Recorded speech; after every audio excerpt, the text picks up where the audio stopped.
Hello বন্ধুরা, welcome back to my channel. আমার চ্যানেলে তোমাদের সকলকে জানাই স্বাগতম। বন্ধুরা, আজকে আমরা চলে এসেছি নতুন আরেকটা ভিডিও নিয়ে এবং আমরা চলে এসেছি আজকে বনগাঁর ঐতিহ্যবাহী পার্ক অগ্নিকন্যা পার্ক। এবং এখানে দেখো অগ্নিকন্যা পার্কে রেট চার্ট দেওয়া আছে, কত টাকা লাগবে কি সব এখানে দেওয়া আছে। তোমরা একটু ভিডিও পজ করে দেখে নিও। বন্ধুরা, চলে এসেছি আমাদের first Agnikanya. Welcome to Agnikanya. আর অগ্নিকন্যা পার্কের ভিতরে দেখো আমরা আস্তে আস্তে ভিতরের দিকে যাচ্ছি এবং ভিতরের দিকে যেতে যেতে অসংখ্য সুন্দর অনেক দৃশ্য এখানে আমরা দেখতে পাচ্ছি। দেখো রাস্তার উপর দিয়ে কি সুন্দর লাইট দিয়ে সজ্জিত করে রেখেছে এবং এখানে সামনেই একটা আছে অ্যাকোরিয়াম। অ্যাকোরিয়ামের ভিতর অনেক সুন্দর সুন্দর মাছ আছে। মাছগুলো দেখতে কিন্তু খুবই সুন্দর হয়েছে। এখানে অনেক বড় বড় সুন্দর সুন্দর অনেক মাছ আছে এবং মাছগুলো দেখতে কিন্তু খুবই ভালো। এই পাশে আছে, ওই পাশে আছে। আমি শুধু একটা পাশ দিয়ে ঘুরেছিলাম, তাই এখানে কটা মাছ দেখতে। তারপরে আমরা চলে এসেছি এখানে অপোজিট সাইডে। অপোজিট সাইডে দেখো ওখানে একটা দোলনার মতো আছে, এখানে সব বাচ্চারা বসে ঘুরে ঘুরে এখানে ঘোরা যায়। তারপরে এই পাশে আরেকটা রাইডস আছে। তারপরে এইদিকে দেখো কত সুন্দর রাস্তা। রাস্তাগুলো কিন্তু হেবি সুন্দর করে করা হয়েছে। সবার যাওয়া দেখো, অনেক লোক এসেছে সবাই দেখতে, সবাই দেখছে। আর এই পাশে দেখো সেই দোলনাটা আছে, সেখানে সবাই ঘুরে ঘুরে। আর এখানে দেখো উপরে রাস্তার উপর দিয়ে এই যে এইটা এখানে এখন লোক নেই, কিন্তু এখানে যখন থাকে তখন কিন্তু এটা সবাই চড়ে। তারপর দেখো রাস্তার উপর দিয়ে কত সুন্দর সজ্জিত করা হয়েছে। আর এখানে বাচ্চাদের জন্য দেখো আরেকটা খেলা, ট্রেন। এখানে ট্রেনে সবাই উঠছে, ঘুরছে। এটা কিন্তু বাচ্চাদের খুব প্রিয় একটা খেলা।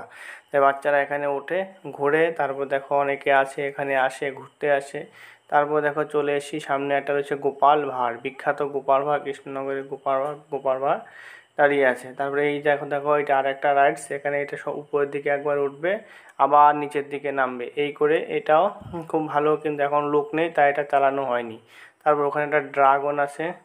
তারপরে দেখো এই যে রাস্তাটা, এই রাস্তা সবগুলো রাস্তা কিন্তু সুন্দর লাইটিং করে সাজানো। অগ্নিকন্যা পার্কটি দেখতে কিন্তু খুব ভালো হয়েছে। আর এই যে এখানে আরেকটু সামনে আরও সুন্দর রাস্তা এবং রাস্তার উপর লাইটগুলো দিয়ে কত সুন্দরভাবে সজ্জিত করা রয়েছে। আর দুপাশে সুন্দর সুন্দর দৃশ্য দেখতে পাওয়া যায়। এবং এই যে এখানে কতটা ফাঁকা জায়গা আছে, ফাঁকা জায়গা হলো অনেকে এখানে বসে ফটো তোলে। তারপরে এইদিকে জায়গাটাকে আরও সুন্দর একদম ভালো করে সাজানো হয়েছে এবং দুপাশে সব লাইট দিয়ে সাজানো হয়েছে। এই পাশে আছে এবং এর ভিতরে কিন্তু আমরা ওয়াটার পার্কও আছে। আর এখানে একটা সুন্দর একটা জায়গা, বসার জায়গা আছে। এখানে একটা ঝর্ণার মতো পড়ছে, কত সুন্দর ফোয়ারা দেওয়া আছে। এখানে একটা বসার জায়গা আছে, বসার জায়গায় সবাই বসে, ফোয়ারা থেকে জল পড়ে। এটা লাইটিং দিয়ে খুব সুন্দরভাবে সজ্জিত করা হয়েছে। আর এর ওই পাশে একটা ওয়াটার পার্কও আছে, ওখানে আবার একটা বসার জায়গাও আছে। ওখানে একটা হাতের মতো আছে, সেখানে সবাই বসতেও পারে। তারপর আমরা যাচ্ছি ওইদিকে, দেখি এখানে আর কি কি আছে। এদিকে রাস্তার দুপাশে কত সুন্দর ফুল গাছ লাগানো হয়েছে, একটু পাহাড়ের মতো একটা দৃশ্য এখানে করা হয়েছে। তারপর দেখো ওখানে অনেকে আছে, ওখানে অনেকে ফটো তুলছে।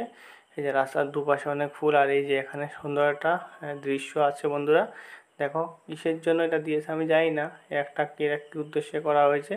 তারপরে এদিকে এই রাস্তা দিয়ে ভিতরে গেলে এখানে ওয়াটার পার্ক আছে, এখানে অনেকে যায় ওয়াটার পার্কে ঘুরে স্নান করে। তারপরে দেখো সবাই এখানে ফটো তুলছে, ঘুরে বেড়াচ্ছে। কত সুন্দর একটা বসার দোলনাও আছে এখানে। এই দোলনাতে অনেকে বসছে, ঘুরছে। তারপরে এখানে ফুল গাছ লাগিয়েছে, এখানে কতগুলো ফুল আছে, সব দিকে ফুল দিয়ে লাগিয়ে কত সুন্দর করা হয়েছে। ওখানে একটা বসার জায়গা আছে, দেখো ফুল আছে, ফুল দিয়ে খুব ভালোভাবে ফুল সজ্জিত করে রাখা হয়েছে। এবং একটা হাত, এই হাতের মধ্যে এসে অনেকে বসে, এর মধ্যে কিন্তু বসা যায়, কোনো অসুবিধা নেই। দেখো এখানে ফুলের মধ্যে লাইটিং করা হয়েছে, খুব সুন্দর হয়েছে। বন্ধুরা আজকে এখানে থাকলো, দেখা হবে অন্য কোনো ভিডিওতে। Thank you, bye by.